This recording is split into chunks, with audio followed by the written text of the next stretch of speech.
Storytelling ay magic. May storytelling tayo ngayon. Hindi ka rito, Weng, para malaman ko ano tinuturo sa training. Para bukas na So, sa kanila yan. meron tayong apat na aces. Sila yung apat na magnanakaw. Ang gagawin lang ng apat na magnanakaw, aakit sila dito sa building na to. Ito yung building na pagnanakawan nila. Galing sila sa rooftop.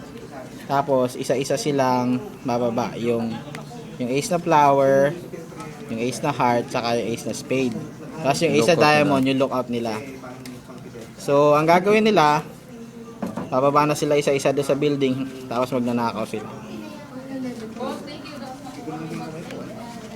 Yan. Tapos, habang nagnanakaw sila doon sa loob, yung ace of diamonds, biglang nakita na meron ng pulis. Kaya ang ginawa niya, tinawag niya na yung tatlo. Sabi umakyat pa sila. Kasi nga,